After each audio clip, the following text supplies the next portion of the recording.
भगवते वासुदेवाय। ओम नमो भगवते वासुदेवाय। ओम अज्ञानतिमिरान्धस्य ज्ञानाञ्जनशलाकया चक्षुरुन्मीलितं येन तस्मै श्रीगुरवे नमः। श्रीचैतन्यमनोभीष्टं स्थापितं येन भूतले स्वयं रूपः कथामाह्यं तदादि स्वपदान्तिकं वन्देऽहं श्रीगुरोः श्रीयुतपदकमलं श्रीगुरुन् वैष्णवांश्च श्रीरूपं साग्रजातं सागन रघुनाथान्वितं तं सजीवं साद्वैतं सावधूतं परिजनसहितं कृष्ण चैतन्यदेवं श्रीराधाकृष्णपादान् सागन ललिता श्रीविशाखान्वितांश्च। हे कृष्णा करुणा सिन्धो दीनबन्धो जगत्पते गोपेश गोपिका कान्ता राधाकान्ता नमोऽस्तुते। तप्त कांचन गौरांगी राधे वृंदावनेश्वरी। हरे कृष्ण। हे कृष्ण करुणा सिंधु दीनबंधो जगत्पते गोपेश गोपिका कांता राधा कांता नमोस्तुते। तप्त कांचन गौरांगी राधे वृंदावनेश्वरी। वृषभानुसुते देवी प्रणमामि हरिप्रिये। वाञ्छाकल्पतरुभ्यश्च कृपा सिन्धुभ्य एव च पतितानां पावनेभ्यो वैष्णवेभ्यो नमो नमः। जय श्री कृष्ण चैतन्य प्रभु नित्यानंद श्री अद्वैत गदाधर श्रीवासादि गौरभक्त वृंद। हरे कृष्णा कृष्ण कृष्ण हरे हरे हरे राम राम राम हरे हरे। हरे कृष्णा कृष्ण कृष्ण हरे हरे हरे राम राम राम हरे हरे। हरे कृष्णा कृष्ण कृष्ण हरे हरे हरे राम राम राम हरे हरे। हरे कृष्णा। எனக்கு வாய்ப்பு கொடுத்த தாரா கிருஷ்ண பிரபுக்கு ரொம்ப சந்தோஷம். இங்கே வந்திருக்க பக்தர்கள் அனைவருக்கும் என்னுடைய பணிவான வணக்கம். இன்றைக்கி எனக்கு பிரபு கொடுத்துருக்க தலைப்பு அப்படின்னா, இந்த பௌதிக வாழ்க்கையில் இருந்துட்டு எப்படி நம்ம பக்தி பண்ணுறது, இப்போது பக்தி பண்ணுறது அவ்வளோ கஷ்டமா அப்படின்னு சொல்லி நமக்கு கேட்க தோணும். ஏன்னா இப்போதைய வாழ்க்கை சூழ்நிலை நமக்கு அது கஷ்டமாக தான் இருக்குது, இல்லைன்னு சொல்ல முடியாது. ஏன்னா இப்போது எங்களை மாதிரி வயசுள்ள பெண்கள் கிட்ட போய் நாங்கள் கிளாஸுக்கு கூப்பிட்டு அவங்க என்ன சொல்கிறாங்கன்னா,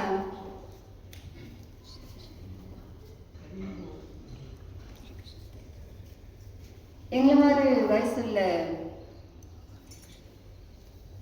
வயசுள்ளவங்க கிட்ட நாங்கள் கிளாஸ்க்கு வாங்கம்மா, நல்லது 4 விஷயம் கேட்டுக்கோங்க அப்படின்னு சொல்லிட்டு அவங்க என்ன சொல்கிறாங்க, எங்கள் மாதாஜி எங்களுக்கு டைம் இருக்குது, ஏன்னா நாங்கள் எல்லாம் இப்போ எல்லாமே 2 பேர் வேலைக்கு போகிறாங்க. கணவன் மனைவி 2 பேர் வேலை செய்யும்போது அவங்களுக்கு சப்போர்ட் பண்ணுறதுக்கு பெரியவங்க ரொம்ப அவசியம் தேவைப்படுது. அதனால் எங்களுக்கு வர முடியல மாதாஜி, நாங்கள் பேர பிள்ளைங்க எல்லாம் ஸ்கூலுக்கு அனுப்பணும், அவங்கள ரெடி பண்ணணும், அவங்க ஸ்கூல் விட்டு வந்தால் நாங்கள் அவங்களுக்கு வேண்டிய யூனிஃபார்ம் மாற்றி விட்டு சாப்பிட வச்சு டிஃபன் பாக்ஸை கழுவி போட்டு இதுலேயே எங்கள் நேரம் போயிடுது அப்படின்னு சொல்கிறாங்க. ஆனால் சில பேருக்கு மனசில் ஒரு ஆதங்கமே இருக்குது, நம்முடைய வாழ்க்கை இப்படியே போகுது அப்படிங்கிற ஆதங்கம் இருக்குது, மறுக்க முடியாது. சரி கொஞ்சம் ஸ்கூல் பிள்ளைங்களை தான் கேட்கலாம் அப்படின்னு பார்த்தோன்னா, வாங்க நீ திரும்பி இப்போலாம் ஆன்லைன் கிளாஸ், ஒன்றும் பெரிய கஷ்டம் கூட இல்லை, வாங்க அப்படின்னா அவங்க என்ன சொல்கிறாங்க, நாங்கள் 9th ஸ்டாண்டர்ட் எங்களுக்கு 10th போர்ஷன் எடுக்கிறாங்க, அதனால் எங்களுக்கு சண்டேவும் ஸ்கூல் வைக்கிறாங்க. இப்போ +2 பிள்ளைங்களும் அதே தான் சொல்கிறாங்க. இப்போ காலேஜுக்கு போகிற பசங்க என்ன சொல்கிறோம், அவங்க அந்த பிள்ளைங்க சொல்கிறத பார்த்தா, மாதாஜி நாங்கள் 10th நல்ல மார்க் வாங்கினா எங்களுக்கு +1 நல்ல குரூப் கிடைக்கும்னு சொன்னாங்க, அதில் நல்லா உட்காந்து படித்தோம். அப்புறம் +2 நல்லா படித்தா நல்ல காலேஜ் கிடைக்கும்னாங்க. சரி +2 நல்லா படித்து காலேஜுக்கு போனால் சொல்கிறாங்கன்னா, இது நான் காலேஜில் நல்லா படித்தா நல்ல பிளேஸ்மெண்ட் கிடைக்கும் அப்படின்னு சொன்னாங்க. நாங்கள் இப்படியே படிப்புன்னு ஓடுற மாத்தாச்சு. சரி வேலைக்கு தான் போனோம்னு பார்த்தோன்னா அங்கே எங்களுக்கு டார்கெட் ஃபிக்ஸ் பண்ணிடுறாங்க. எங்களுக்கு முடியவே இல்லை மாதாஜி, ரொம்ப சாரி அப்படின்னு சொல்லி ரொம்ப ஃப்ராங்காக சொல்கிறாங்க. இன்னும் சில பேர் வந்து அந்த ஏஜ் குரூப் வந்து கல்யாணத்தையே ஒத்தி வைக்கிறாங்க. ஏன்னா போதும், எங்களுக்கு இந்த கமிட்மெண்ட் எங்களால் முடியல, ரெஸ்பான்சிபிலிட்டிஸ் எங்களால் ஏற்றுக்க முடியல அப்படின்னு சொல்லி அவங்க சொல்லும்போது இன்னும் சும்மா ரொம்ப வருத்தமாக இருக்குது, ரொம்ப வருத்தமாக இருக்குது. இன்னும் கொஞ்சம் கல்யாணம் ஒரு வில்லேஜில் இருக்கவங்க அவங்க என்ன சொல்கிறாங்க, ஹவுசிங் லோனு, கார் லோனு, இன்னும் ஏகப்பட்ட லோனு வச்சுட்டு மாதிரி நாங்கள் எப்படி எங்கள் கமிட்மெண்ட்டில் நாங்கள் எங்கேருந்து இதெல்லாம் கான்சன்ட்ரேட் பண்ண முடியும்? இப்படி அவங்க சொல்லக்கூடிய காரணங்கள் நம்ம மறுக்கவே முடியாது. அது இப்போ உள்ள செலவுங்கிறது எப்படி போகுதுன்னா, படிப்புக்கும் மருத்துவத்துக்கும் தான் அதிகமான செலவு. இப்போ அவங்க ஒருத்தர் சம்பாதிக்கக்கூடிய பணங்கள் எல்லாமே மேக்ஸிமம் இதில் தான் போகுது. அதனால் அவங்க எல்லாம் அவங்க ஓட்டம் இதில் பக்திங்கிறதுக்கு அவங்களுக்கு நேரமும் இல்லை, ஆர்வமும் இல்லை. ஆர்வமே இருந்தால் கூட சில பேருக்கு ஆர்வம் இருந்து வராங்க, வந்தாலும் என்ன பண்ணுறாங்க, ஆன்மீகங்கிற பேரில் எங்கேயாவது போய் மாட்டிக்கிறாங்க. எனக்கு தெரிஞ்ச ஒருத்தர் உண்மையுமே நடக்குது. ஒரு சாமிஜி அவருடைய செருப்பை தலையில் வைக்கிறதுக்கு 10,000 ரூபாய். இது என்ன ஆன்மீகம்? எனக்கு இது புரியவே இல்லை. அதனால் உண்மையான ஆன்மீகத்தை தெரிஞ்சுக்கிறதுக்கும் வாய்ப்பு இல்லை. அது எங்கேயாவது போய் மாட்ட வேண்டியதாக இருக்குது. வாழ்க்கை இப்படி ஒரு பக்கம் போகுது. ஆனால் அதே சமயத்தில் இன்னொரு பக்கம் பார்த்தீங்கன்னா ஈஸியாகவும் இருக்குது. இப்போ எங்கள் பாட்டி கையால் மாவு அரைச்சாங்க, எங்கள் அம்மா கிரைண்டரால் மாவு அரைச்சாங்க, நான் கடையில் கொடுத்து அடைக்கிறேன், என் பொண்ணு பாக்கெட்டில் வாங்குறேன். அடுத்து என் பேத்தி லைஃப் வந்து ஈஸியாக தானே போகுது, அதை நம்ம மறுக்கவும் முடியாது. இப்போ நம்ம பைப்பை திறந்தா தண்ணி, முன்னாடி மாதிரி ஒன்றும் தண்ணி பைப்பில் அடித்தோ இல்லை கிணத்துலேருந்து எடுத்தோ இல்லை, அதுவும் ஈஸி இல்லை. முன்னாடி நாம் ஒரு கரண்ட் பில்லு கட்டுறதுக்காக க்யூவில் இருப்போம், வெயிலில் இருப்போம், ஒரு பேங்க்கில் போய் காத்து கிடப்போம். இப்போ அந்த மாதிரியான விஷயங்களும் இல்லை, அதுவும் ஈஸியாக ஆன்லைன் பேமெண்ட் வந்துடுச்சு. இப்போது ஒரு பக்கம் வாழ்க்கை போராட்டமாக இருந்தாலும் இன்னொரு பக்கம் வாழ்க்கை ஈஸியாகவும் போகுது. அது நம்ம மறுக்கவே முடியாது இல்லையா? இப்போ ஒரு நோயாக முன்னாடியில் இப்போ டிபியில் இறந்தவங்களாம் ஏகப்பட்ட பேர் இருக்கிறாங்க. வீசிங் இதெல்லாம் ஆஸ்மாலாம் ஒரு காலகட்டத்தில் உயிர்கொல்லி நோயினே சொல்லுவாங்க. இப்போ அப்படி இல்லை. ஈவன் கேன்சருக்கு கூட ஒரு நல்ல மருந்து வந்துட்டுன்னு சொல்லி நிறைய நம்ம கண் கூட பார்க்குறோம். ஏன்னா கொஞ்சம் சினிமாவில் கேன்சர்னால் உடனே இருமுவாங்க, வாயில் ரத்தம் வரும், உடனே அவ்வளோதான் ஹீரோ முடிஞ்சது அப்படின்னு தானே காட்டுறாங்க. இப்போ அப்படி இல்லை, மருத்துவமும் நல்லா வளர்ந்துட்டு இன்னும் ஒருபடி மேலே போனீங்கன்னா ஆன்மீகம் கூட ஈஸியாக போயிட்டு. எப்படி ஈஸியாகிடுச்சு அப்படின்னா, நீங்கள் என்ன மாதிரி லெக்சர் கேட்கணும், உங்களுடைய டேஸ்ட்டுக்கு ஏற்ற மாதிரி யூடியூப் ஆன் பண்ணால் ஏகப்பட்ட இது கிடைக்கும். அது இல்லைன்னு சொல்ல முடியாது. நீங்கள் என்ன லாங்குவேஜில் வேணாலும் கேட்கலாம், ஏகப்பட்ட விஷயங்கள் நமக்கு கிடைக்குது. ஏன்னா வந்து ஒரு ஸ்கூலுக்கு ப்ரீச்சிங் போடுவேன். அங்கே நான் ப்ரீச்சிங் பண்ணும்போது ஒரு பையன் ரொம்ப அக்கறையாக கேட்டுட்டு நான் ரொம்ப சின்சியராக கேட்டுட்டு இருந்தான். எனக்கு பரவாயில்லப்பா, ஏன்னா இந்த ப்ரீச்சிங் பண்ணுறவங்களுக்கு உள்ள ஒரு கேரக்டர் என்னென்னா, சரி இந்த ஆத்மா எப்படியாவது கிருஷ்ணா கான்ஷியஸ் வந்துடாதா அப்படின்னு ஒரு ஆர்வம் இருந்துக்கிட்டே இருக்கும். அந்த பையன் ரொம்ப சின்சியராக கேட்டவுடனே எனக்கு ரொம்ப சந்தோஷம், பரவாயில்ல. ஏன்னா நான் போகிறது வந்து 25 கிலோமீட்டர் ட்ராவல் பண்ணி போகிறேன். நான் அந்த இடத்துல ப்ரீச்சிங் போகிறதுக்கு என் குடும்பமே எனக்காக உழைக்கும். என் பொண்ணு சமையலில் ஹெல்ப் பண்ணணும், பையன் வந்து எனக்கு வாட்டர் பாட்டில் தண்ணி குடிச்சு கொடுப்பான். எங்கள் பிரபு என்னை கொண்டு வந்து 2 பஸ்ஸும் மாறணும். அதில் ஒரு பஸ்ஸு அந்த இதை விட்டுட்டு 2வது பஸ்ஸுக்கு ஏறுற இடத்துல கூட அந்த ஸ்டாப்பில் கூட என்னை இறக்கி விடுவாங்க. இப்படி நான் குடும்பமே உழைப்பாங்க. நான் காலையில் ஒரு 3 பீரியடு, சாயங்காலம் 3 பீரியடு, இப்படி ஒரு டீச்சர் மாதிரி நான் போயிட்டு வருவேன் 25 கிலோமீட்டர் ட்ராவல் பண்ணி. அப்போது அதில் வந்து ஒருத்தர் சின்சியராக வராதுன்னு நமக்கு ரொம்ப சந்தோஷமாயிடுச்சு. அந்த பையன் லாஸ்ட்டில், மாதாஜி நீங்கள் இதை சொல்லவே இல்லை அப்படின்னு நான் பார்க்கணும். என்னன்னா அவன் இந்த சுட்டி டிவி இதெல்லாம் அந்த லிட்டில் கிருஷ்ணா இதெல்லாம் பார்த்துட்டு, மாதாஜி நீங்கள் இதை சொல்லவே இல்லை நீங்கள் அப்படின்னு சொன்னோடனே, ஏன்னா அது ஒரு கவர்மெண்ட் ஸ்கூலேருந்து ஸ்ட்ரென்த் அதிகம். அங்கே அந்த பிள்ளைங்களை கண்ட்ரோல் பண்ணி நம்ம இதெல்லாம் சொல்கிறதுக்குள்ளேயே நமக்கு ஒரு பாதி பீரியட் போயிடும். அதில் ஆர்வம் உள்ள பிள்ளைங்க கொஞ்சம் இருக்கும், ஆர்வம் விளையாட்டுத்தனம். ஏன்னா அவங்க நல்ல இந்த பீரியடை வந்து யூஸ் பண்ணிக்கிறாங்க. எப்படி யூஸ் பண்ணிக்கிறாங்கன்னா அவங்க சப்ஜெக்ட் டீச்சர்ட்டு தப்பிச்சுக்கிறதுக்கு இது யூஸ் பண்ணிக்கிறாங்க. அதில் அவங்களுக்கு சொல்கிறதுக்கு ரொம்ப கஷ்டம். இது எதுக்கு சொல்கிறேன்னா, இப்போ ஒரு விஷயத்தை ஈஸியாக தெரிஞ்சுக்கலாம். நான் சொல்கிறேன் இல்லையா, இப்போ வந்து வாழ்க்கை போராட்டமாக இருக்கிறது மட்டும் இல்லை, ஈஸியாகவும் இருக்குது. பல விஷயங்கள் ஈஸியாக இருக்குது. இன்னும் இப்போ நமக்கு இனிஷியேஷனே ஆன்லைனில் கிடைக்கும். ஏன்னா நமக்கு இந்த ராமானுஜர் அலைஞ்சர் கதையெல்லாம் நமக்கு கேள்விப்பட்டிருப்பீங்க.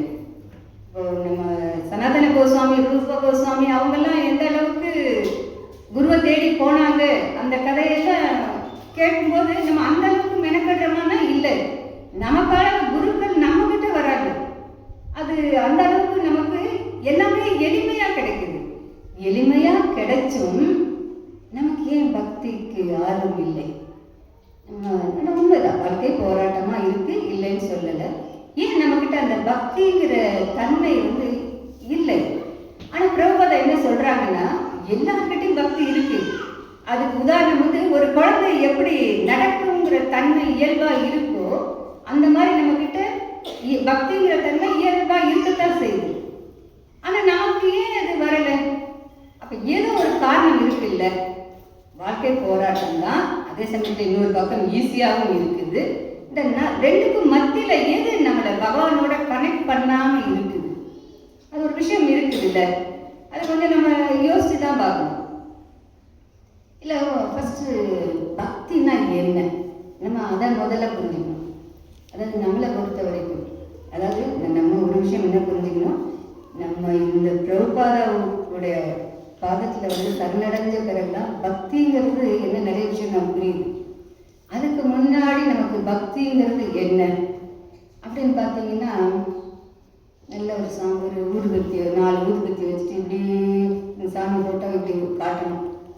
அவர் இப்படி நீளமாக ஒரு லிஸ்ட்டு வச்சுருக்காரு. இதை கொடு, அதை கொடு, இதை கொடு, அதை கொடு கேட்கணும். கொடுத்தா நல்ல சாமி, கொடுக்கலைன்னா ஒன்று சாமியை மாற்றணும், இல்லாட்டி மதத்தை மாற்றணும். இந்த ரெண்டு ஏதாவது ஒன்று தான் நடக்கும் இல்லையா?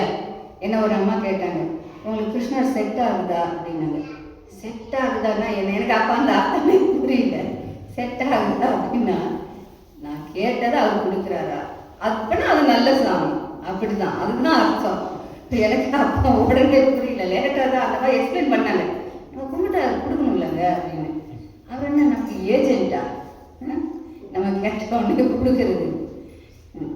அதுதான் நம்ம பக்திங்கிறது அப்படிதான் நினச்சிட்டு இருக்கோம். ஆனால் நிஜத்தில் பக்திங்கிறது அது இல்லை. பக்திங்கிறது ஒரு செயல், ஒரு ஆக்ஷன். அந்த செயல் எப்படி இருக்கணுங்கிறது தான் நம்ம புரிஞ்சுக்கணும்.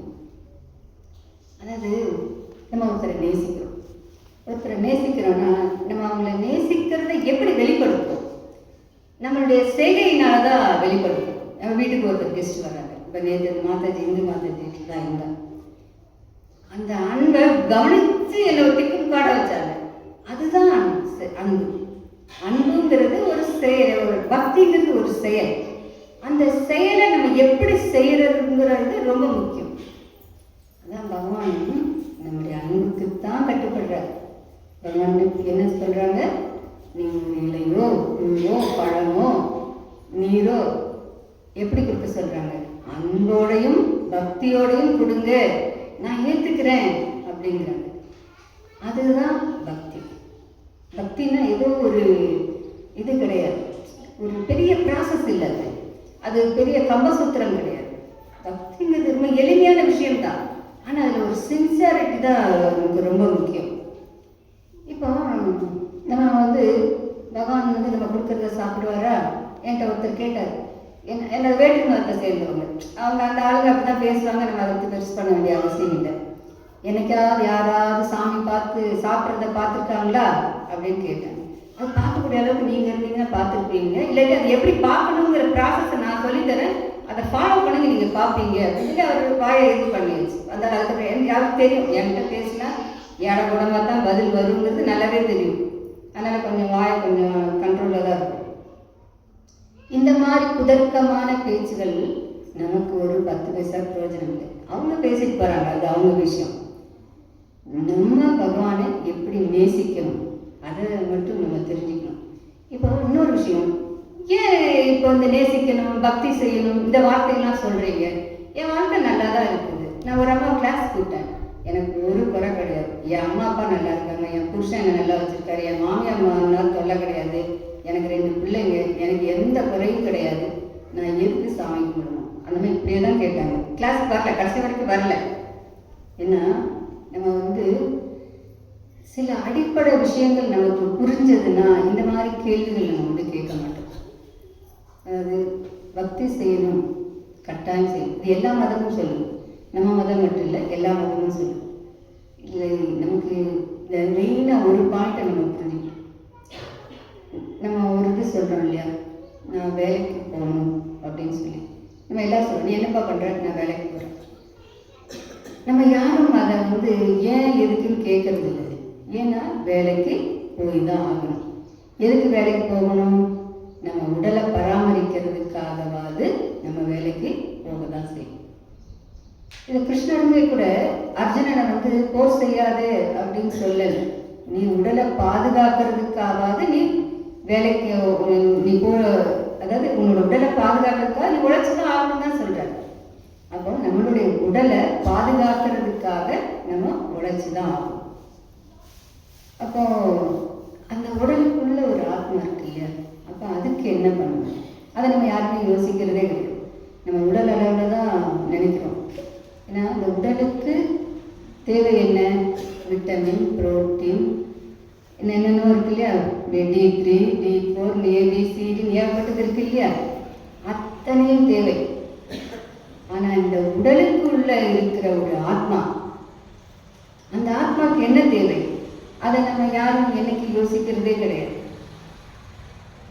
இந்த உடலை வளப்படுத்தக்கூடிய விஷயங்கள் விட்டமின், புரோட்டீன், அயனு, கால்சியம், இந்த மாதிரி எல்லாம் தேவை. ஆனால் இந்த ஆத்மாவை வளப்படுத்தக்கூடிய விஷயம் என்னன்னு பார்த்தீங்கன்னா பகவானுடைய நாமமும் அவருக்கு அர்ப்பணிக்கப்பட்ட உணவும் மட்டும்தான் இந்த ஆத்மாவுக்கு தேவை. அதை எப்படி சொல்கிறீங்க அப்படின்னு கேட்கல. ஏன்னா நமக்குள்ள நிறைய கேள்விகள். அதை எப்படி அப்படி சொல்கிறீங்க அப்படின்னு பார்த்தீங்கன்னா நம்ம நடைமுறையில் இருக்கக்கூடிய வார்த்தைகளை வச்சே நம்ம எளிமையாக புரிஞ்சிக்கலாம். இப்போ ஒருத்தர் இறந்துட்டாங்கன்னு வச்சுக்கோங்களேன், அவர் என்ன சொல்கிறோம்? இறந்துட்டாங்க, எங்கள் அப்பா இறந்துட்டாங்க, எங்கள் அம்மா இறந்துட்டாங்கன்னு சொல்கிறோம். ஆனால் அந்த நபரை அந்த வீட்டில் தான் நல்லா மாலை மரியாதையோடு வச்சுருப்பாங்க. ஆனால் இறந்துட்டாங்கன்னு சொல்கிறது எது? அந்த ஆத்மா அந்த உடலை விட்டு போனது தான் நம்ம இறந்துதான் சொல்கிறோம். அப்போ பத்திரிகை எப்படி போடுறோம்? இயற்கை எய்தினார், இறைவனடி சேர்ந்தார், வைகுண்ட பிராப்தி அடைந்தார், வருத வார்த்தை. அப்போ அந்த ஆத்மா அதனுடைய இயற்கைக்கு போயிருக்குது. அதனுடைய இயற்கை எது? இறைவனடி சேர்ந்தார், வருத நம்ம வார்த்தை, நம்ம பெரியவங்க சொன்ன வார்த்தை, நம்ம புதுசாக எதுவும் கண்டுபிடிக்கல. இறைவனடி சேர்ந்தார், அப்போ வைகுண்ட பிராப்தி அடைந்தார். அப்போ அந்த வைகுண்ட பிராப்தி, வைகுண்டம்ங்கிறது எங்க இருக்குது? அங்க ஆன்மீக லோகம். வைகுண்டம்ங்கிறது ஆன்மீக லோகம். அப்போ அங்க போயிருக்குதுன்னு இந்த ஆத்மா அர்த்தம். அப்போ அதுலேயே அந்த வார்த்தையிலேயே நமக்கு வித்தியாசம் தெரியுது. ஆனால் நமக்கு அதை புரிஞ்சிக்க தெரியுது. இப்போ நம்ம என்ன நினைக்கிறோம்? இது என் கடமை, இது என் கடமைன்னு சொல்லி எதையோ கடமைன்னு நினைக்கிறோம். இல்லை, வேலைக்கும் கடமைக்கும் உள்ள வித்தியாசம் என்னங்கிறது நமக்கு புரியணும். இந்த உடலை பராமரிக்கிறதுக்காக செய்யக்கூடிய விஷயங்கள் வேலை.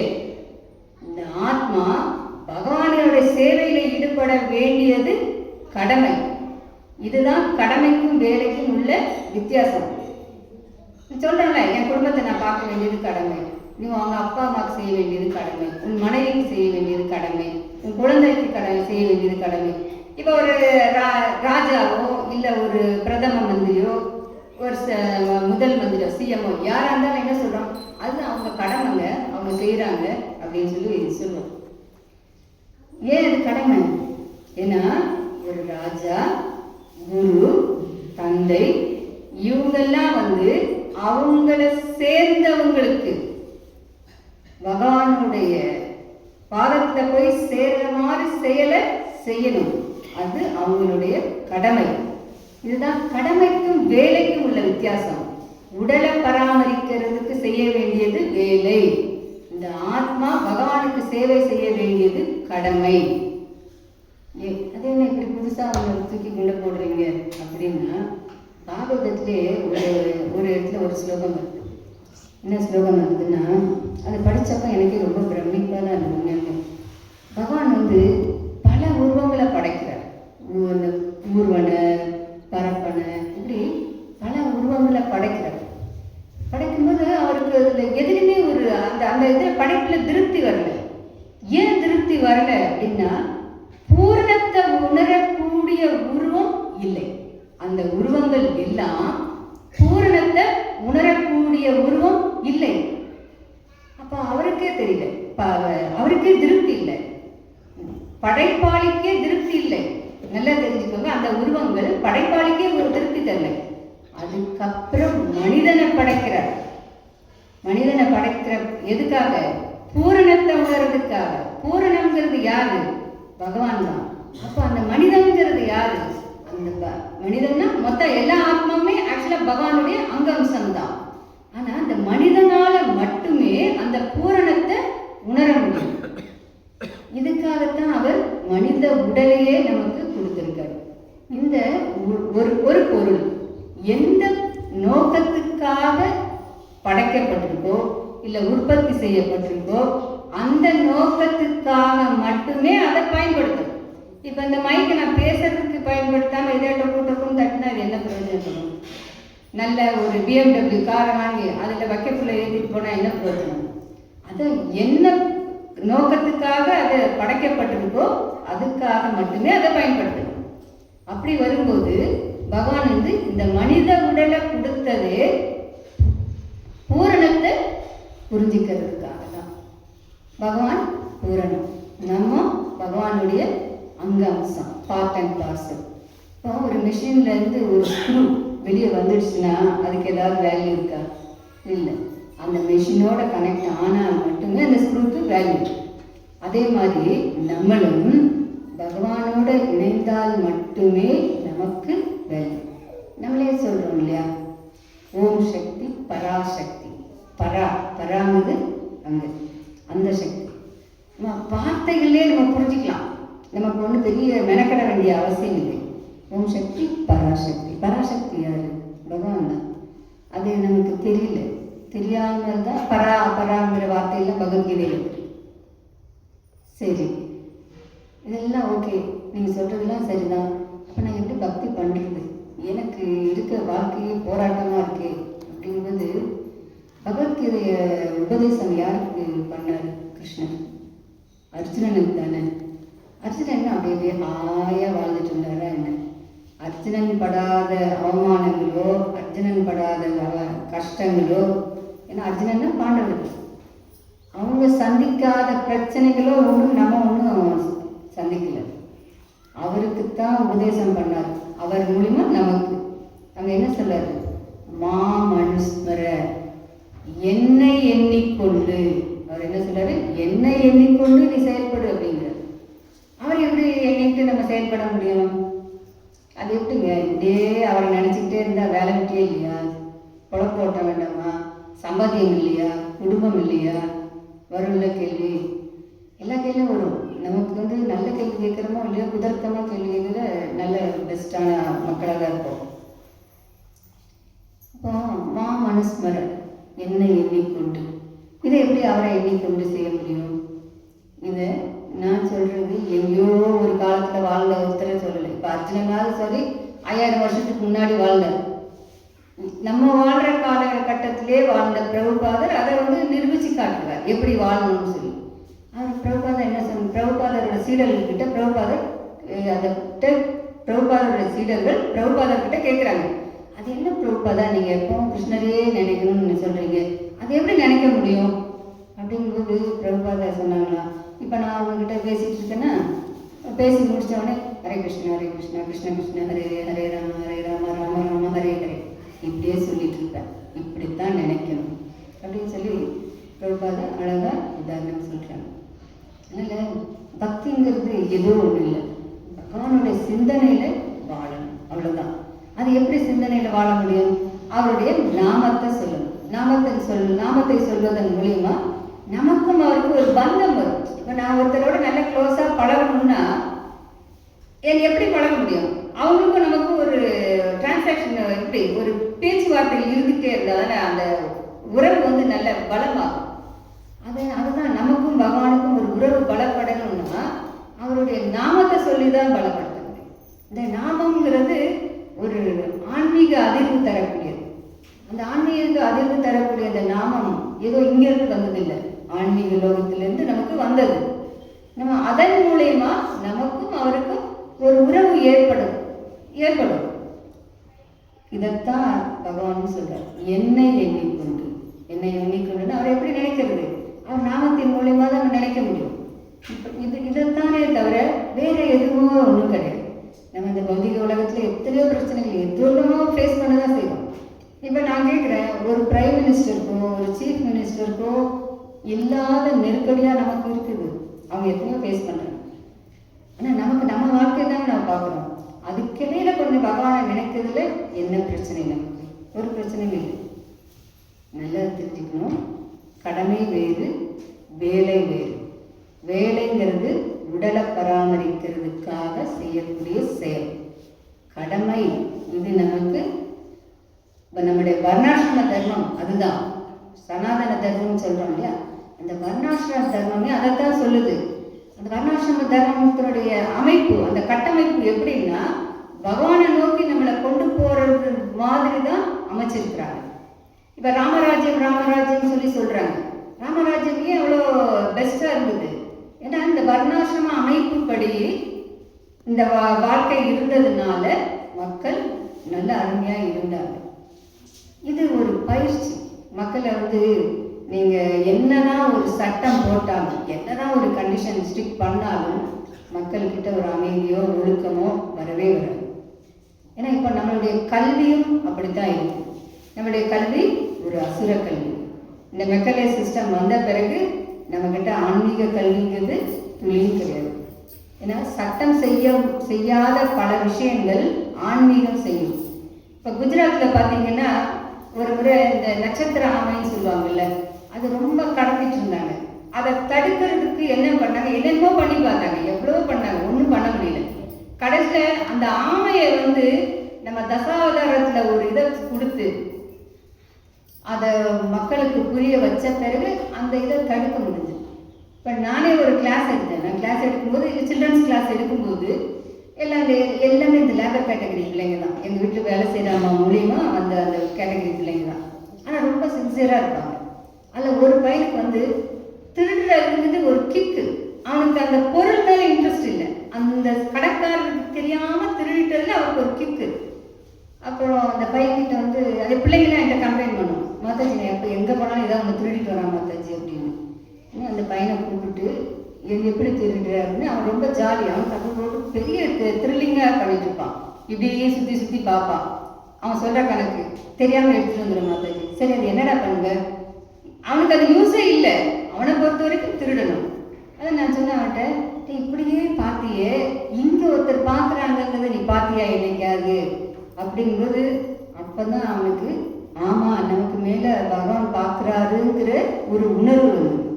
அதான் சட்டம் செய்ய முடியாத விஷயத்த ஆன்மீகம் செய்யும், முறையான ஆன்மீகம் செய்யும். இதை நம்ம பகவத்கீதை பாகவதத்திலிருந்து நல்லா தெரிஞ்சுக்கலாம்.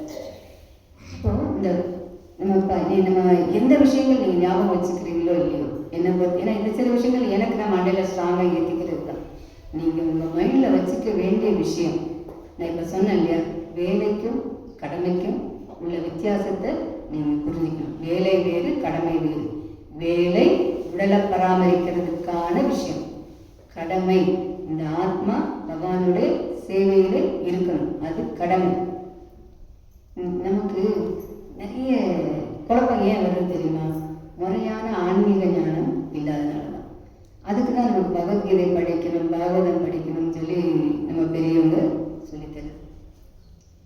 இப்போ இந்த பௌதிக உலகத்தை படைச்ச பகவான் அவர் என்ன சொல்றார்? இல்லை இது யாரோ சொல்லலை, யாரோ சொன்னா கூட பரவாயில்ல, படைச்சவரே சொல்றார். படைப்பாளியே இந்த வார்த்தையை சொல்லும்போது நம்ம என்ன சொல்ல முடியும்? அனித்யம் அசுத்தம் லோகம், இந்த பௌதிக உலகம் அனித்யம், அசுகம். அனித்யம்னா நித்தியம் இல்லாதது, நிரந்தரம் இல்லாதது. அசுகம் அப்படின்னா என்னது? துன்பமயமானது. இந்த பௌதிக உலகத்தை படைச்ச பகவானே சொல்றாரு, இதுல உனக்கு இருக்காதே, உனக்கு இது நித்தியமானதும் இல்லை சுகமானதும் இல்லைன்னு சொல்லி. அவருக்கே பல உருவங்களை படைச்சு திருப்தி இல்லை, பூரணத்தை உணர்றதுக்காக மனிதனை படைச்சிருக்காரு.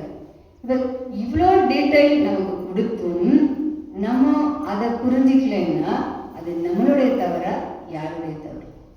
நம்ம ரொம்ப போட்டு பக்திக்காக, பக்தினா என்னமோ நினச்சி அடிக்க வேண்டிய அவசியமே இல்லை. ரெண்டு விஷயம் உங்கள் வாழ்க்கையில் இதை கடைபிடிக்க போதும். ஒன்று, பகவானுடைய நாமத்தை சொல்லு. நாமத்தின் மூலிமா நமக்கும் அவருக்கும் ஒரு கனெக்ஷன் வரும்.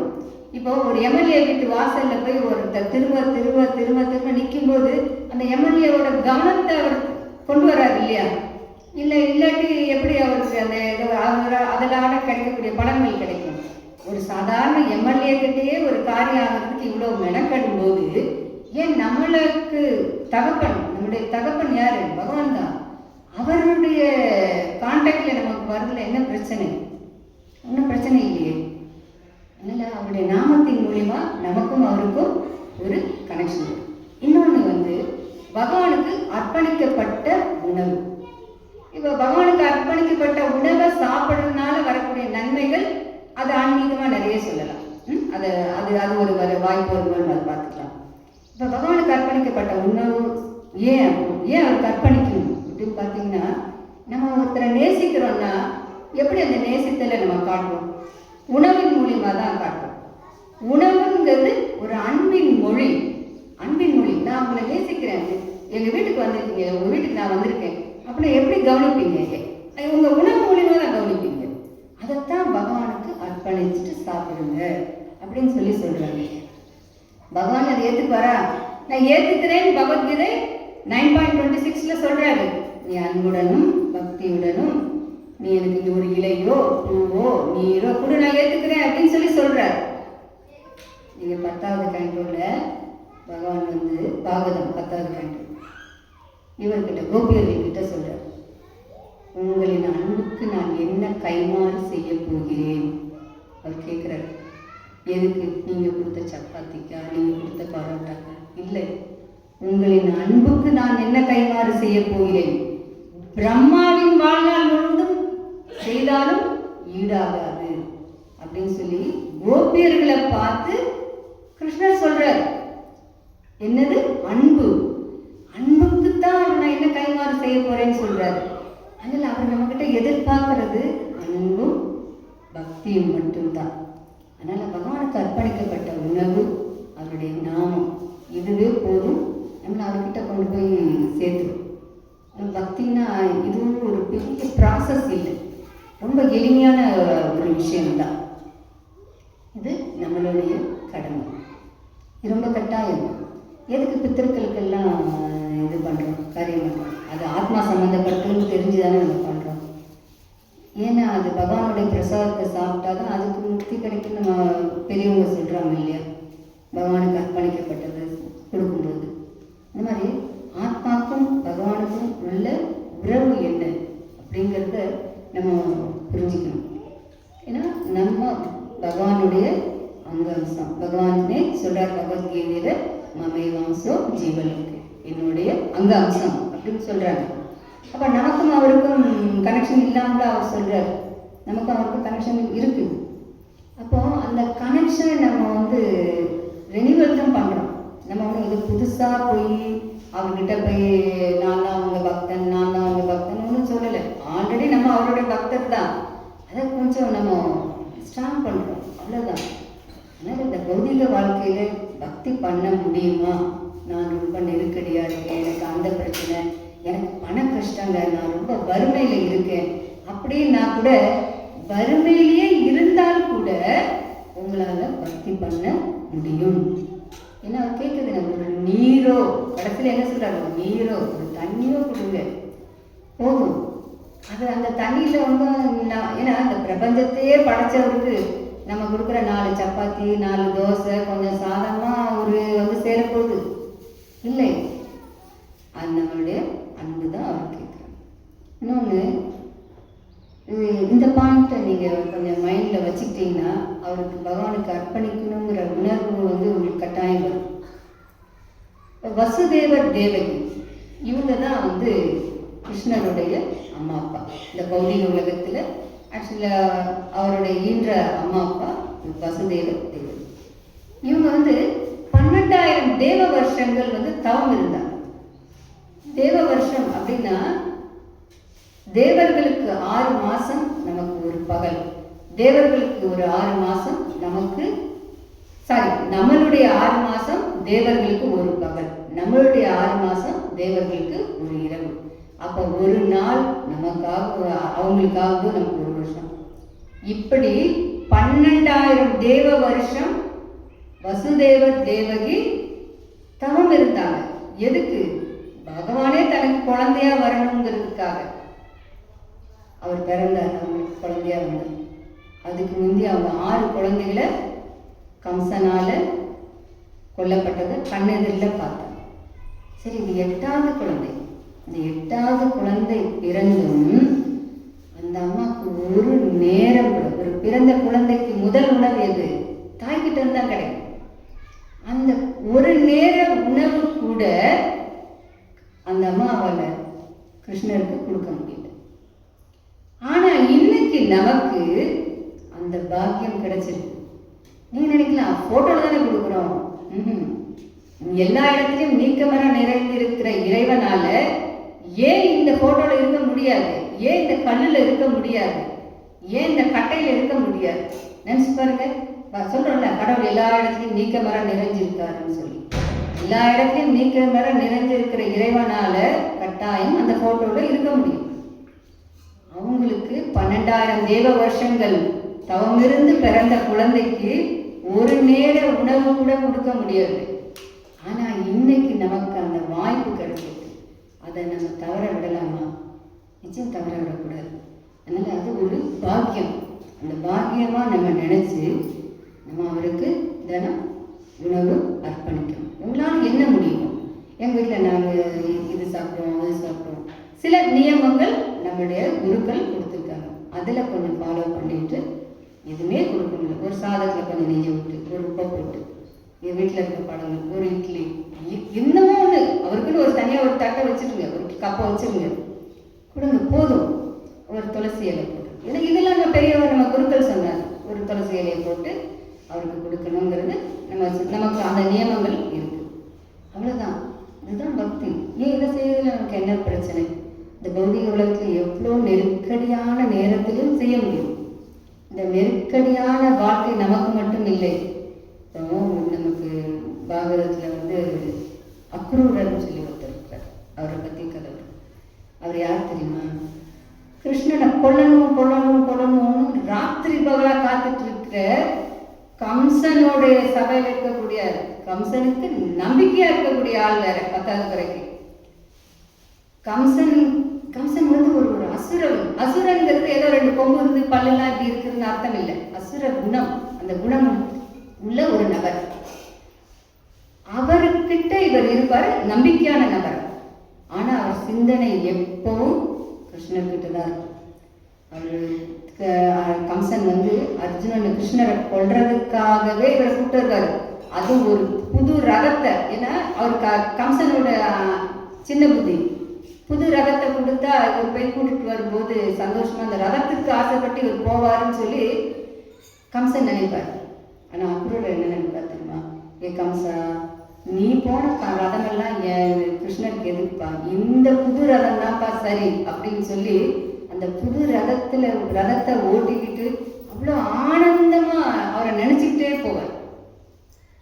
வழியெங்கும் பகவானை நினைச்சுக்கிட்டே போவார். யாரு? கம்சன் கிட்ட வேலை செய்யறார். கம்சன் யாரு? எப்போ கிருஷ்ணரை கொல்லணும் காத்துட்டு இருக்கார். கரணம் தப்பினால் மரணம் சொல்றோம்ல. இதுல ஒரு விஷயம் தெரிஞ்சால் கம்சன் என்ன பண்ணுவார்? அக்ரூரரை கொன்னுருவார். அப்படிதான் நடக்கும். ஆனால் அவருடைய சிந்தனை எப்பவும் பகவான் மேலேயே தான் இருக்கும். இப்போ நம்ம நாட்டில் இருந்து பாகிஸ்தானுக்கு போய் ஸ்பை வேலை பார்க்குறாங்கல்ல, அந்த ஸ்பை வேலை பார்க்குறவங்க மாட்டினா எவ்வளோ சிக்கலில் மாட்டோம். ஆனால் அவங்க எப்படி போகிறாங்க? அவங்களுக்கு பின்னால் அரசாங்கம் இருக்குங்கிற ஒரு நம்பிக்கையில் தானே போகிறாங்க. அந்த தேசத்தின் மேலே உள்ள ஒரு பக்தியில் தானே போகிறாங்க.